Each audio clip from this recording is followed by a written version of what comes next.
Alors, la clé d'entrée, c'est l'évolution des attentes, des comportements et donc des attentes associées des agriculteurs.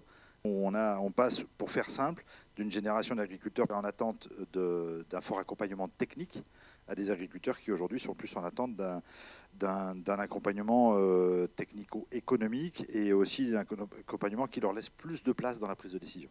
L'évolution des technico-commerciaux est considérable. Elle doit se mettre en phase avec l'évolution des attentes de leurs clients et surtout l'évolution de la répartition des clients selon leur typologie. Ils acquièrent plus de compétences technico-économiques, mais c'est une étape. Ils doivent acquérir des vraies compétences B2B pour être en phase avec les objectifs des agriculteurs.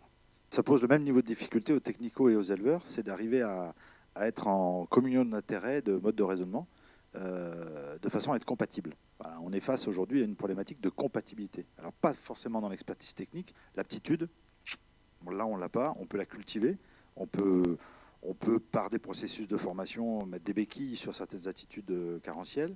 Concrètement, aujourd'hui, la vraie difficulté, c'est de mettre en face de chaque individu, qu'il soit éleveur, qu'il soit client, de mettre quelqu'un qui lui ressemble suffisamment pour qu'ils aient envie de travailler ensemble.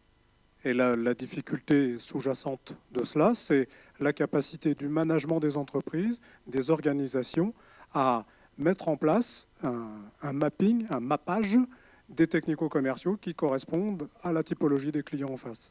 Et on l'a vu au travers des questions, ça va être une question centrale de management et de motivation. Le recrutement, c'est aussi le renouvellement.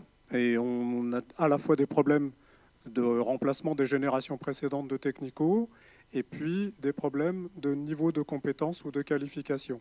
Alors il y a des initiatives. On est en train de préparer au niveau de l'AFTA ce que l'on pourrait appeler une école de transition entre le cursus scolaire tel qu'on le connaît aujourd'hui et la préparation au métier de la nutrition animale.